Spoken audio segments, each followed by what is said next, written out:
What's up, guys? In this video, I want to show you how to do a basic flower bed install. A lot of you guys are saying, "Hey, I've done the mowing thing. I'd like to start figuring out how to do some light landscaping." This is a perfect project for me to show you. I mean, it is literally, look, I've already tore all this stuff out. No, you do not need the skid steer to tear out, but it sure makes it easier.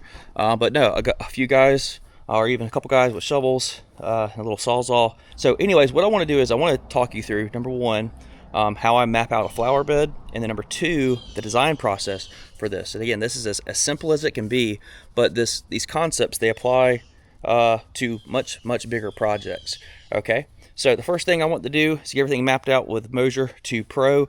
I just pick my start point, map out the flower bed, and then I make sure that I end at the exact same spot that I started. That will give me a perfect layout and all the dimensions of the bed that I'm going to be working in.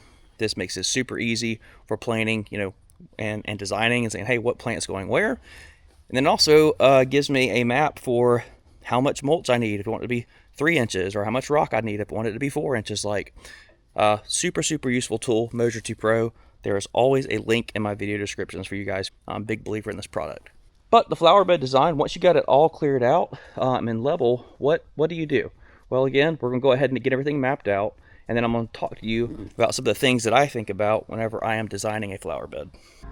So what I do is, whenever you have these long runs with this steel edging, it's tempting to want to kind of just eyeball it and say, yeah, that's in a straight line. Do yourself a favor and run a string line, and then keep your steel edging about, maybe 1 inch or 2 inches. Just keep it the same all the way down that run, and I promise it cleans it up so much and just gives you a super sharp looking line there. And again, had I just eyeballed this, you would have come out here and looked at it and you'd have been like, something, I can't tell what's off, but it just doesn't look quite right.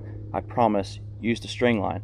Now, of course, you're not using that string line whenever you have curves and stuff, but for these long straight runs, it really helps keep a nice straight edge. Okay, next tip for you guys, whenever it comes time for the landscape fabric, the tarp, so two things. Number one, we don't typically use tarp on mulch and pine straw. Mulch breaks down, pine straw breaks down, weed seeds eventually get on top of that because that turns into dirt. Then those weeds end up putting their roots into this tarp, and then it's a nightmare to get out. Furthermore, the mulch, the pine straw, all that breakdown cannot get down to the plant. So the only time that I'm typically using landscape tarp is when we're doing a rock job, which is what this is. So we've got oversized browns that we're going to be putting in the front yard and backyard, and we use this tarp to basically just keep the rock from settling into the soil, of course. A lot of you guys know that. A lot of guys who are starting out, they don't know that. I've seen guys just dump rock into flower bed, and then several months later, after some good rains, the rock is just completely covered up in mud. You can just about never get it back. It's a big waste of money. So make sure you're using a professional landscape tarp or geotextile if you are putting in rock. So what I do is, another tip for you guys is, this flower bed, I have strategically bought the correct size roll of this tarp.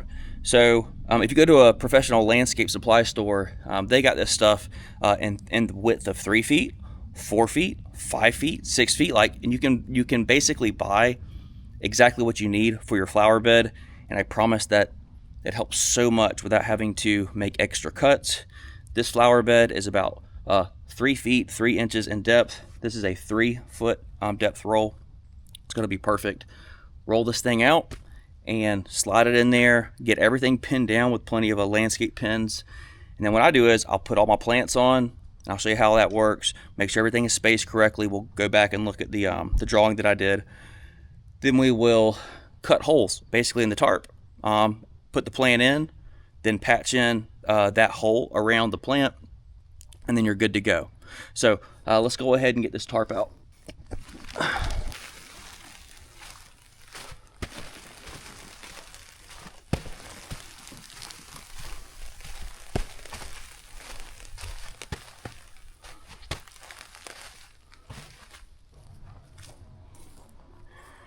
Okay, so all of our plants are in now. We got Sunshine Ligustrum, This is the Lora pedalum fringe. This is a dwarf Lora pedalum.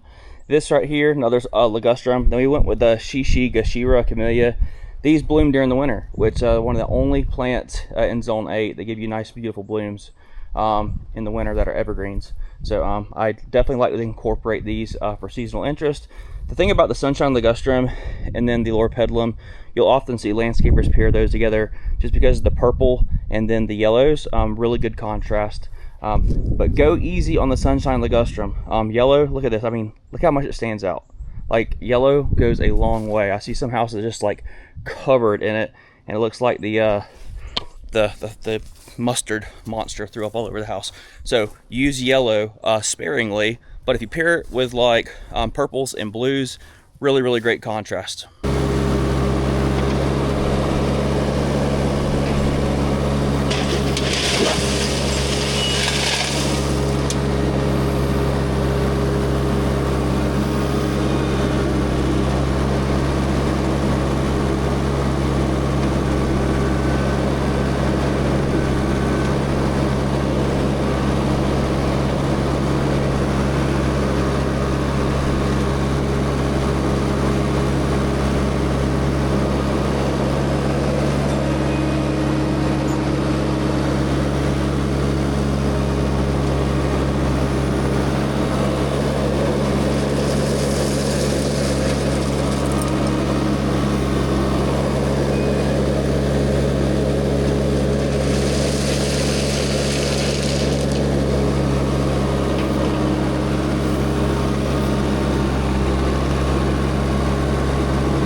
Hey.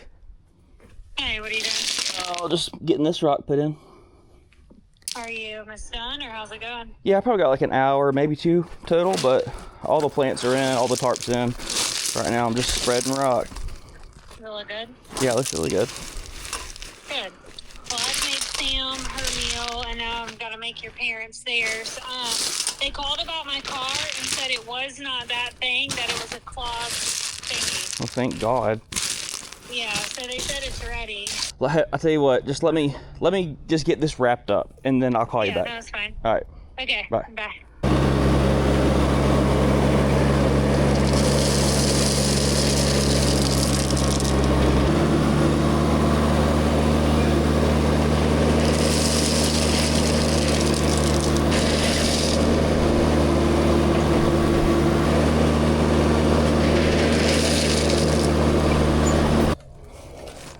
Okay, so what I'm doing is now I'm just kind of smashing this rock down a little bit, looking for any areas that were light or thin.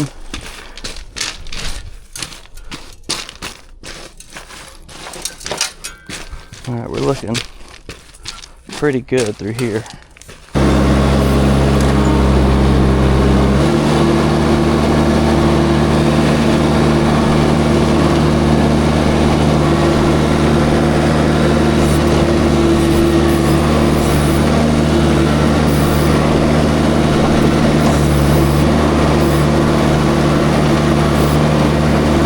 just cutting out some of these highs, put it in float, do a final.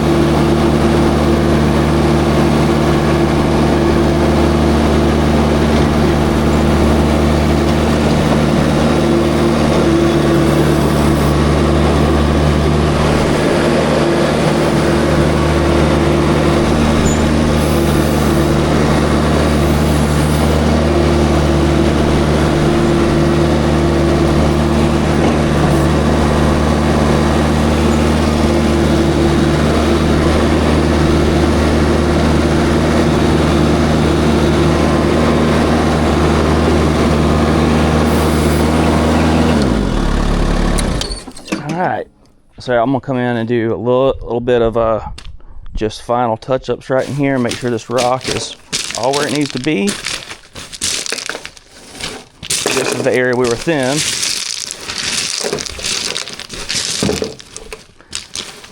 Looks pretty good, guys. Hey, y'all did a good job on that. Y'all did a real good job. Uh-oh. Rocks piled up right here. That don't look professional, does it?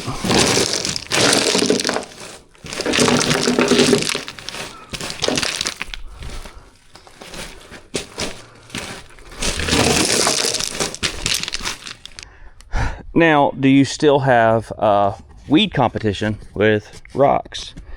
Yes. Yes, you do. But the benefit of rock is there's so much less soil for the weeds to get a hold of. Yes, they can eventually pop up through the bottom. You got the landscape tarp there to help out a little bit. They come in, try and find some more soil. All they got is rocks around them. Rock drastically cuts down on the weeds. Other pro tip is, since we've left enough space in here between these plants, even as they mature and we trim them up, there's enough space in between these plants that we can come in and the homeowner can spot spray for weeds.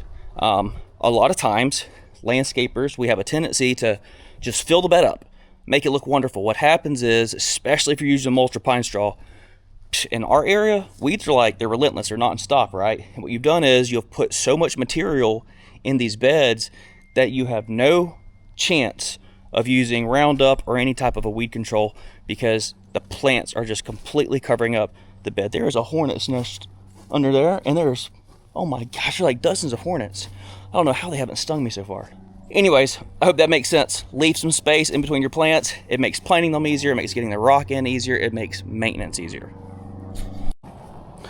So yeah, the front got a nice little upgrade with the tarp underlayment and then rock. Replaced some dead plants in here that the winter storm last year killed off. It only ended up knocking out about 3 or 4. So that was better than a lot of people fared. But it's turned out really, really nice. This is going to be super, super low maintenance for this client moving forward. So for this project, just a reminder, what we did here is we pulled everything out with the mini skid steer, came in, leveled everything. We ended up putting down a geotextile, just professional landscaping tarp that's going to keep the rocks from sinking into the soil. Framed up everything with steel edging, put the plants in, rock on top. Make sure you leave enough space in between your plantings to maintain the flower bed. Do not put everything so tight in here together that when weeds inevitably start popping through, they're always growing through plants, because it's a nightmare and it makes it very, very difficult to maintain. To get a straight edge on this steel edging, make sure you're using a string line, pulling a string line all the way down. That's the correct way to do that. Think about contrasting colors. Sunshine ligustrum is great, but just use it sparingly. It's a very, very strong color. That yellow is very, very strong. Always like to pair it with agapanthus, or in this case, purple pixie, loropetalum. So when clients are asking for a flower bed, they're always asking for 2 things. They want something that is relatively economical, and number 2, they want something that's low maintenance. Nobody wants to, I've never met anybody that's like, you know, John, I love coming out here to my flower beds, and I love every day when I get home pulling weeds out of my flower beds all day long. I love it. Like, I absolutely love it. Nobody says that. Like, people want a relatively maintenance-free solution, and by putting enough space in your flower beds with your plants, and then utilizing rock with a tarp that gives you the best chance. Now you're kind of thinking, John, but what about the rest of the backyard? I agree. There's definitely a lot to be done back here. So what my thought is like where this first oak tree is, it makes a lot of sense to just sod up to there. Everything back there is just, it's going to be like a no-grow zone. Those oak trees are going to soak up all the nutrients in the soil. It's going to be it's like not enough light, so I wouldn't even worry about doing that back there. Maybe eventually putting a straw border or back there, making it a natural area. But I'm going to talk to the client about eventually just putting it in their ear, say, hey, in the future, if you want to, we can make this backyard look like $1 million. Just sod it to right here, have a natural area back there, and now you've got a pretty decent sized backyard that is something other than, you know, dirt and weeds. But a little bit at a time, man. Landscaping is not a relatively inexpensive thing to do. So people just kind of have to go at their own pace, and I certainly understand that. But it's also my job to present solutions to them. And whenever I see like a yard needs to be sodded, guess what? You are going to get an estimate from me, a proactive estimate. After all, that is our job. All right, fellas, I will see y'all in the next one. I hope this was beneficial for somebody. Take care, Turf Pros.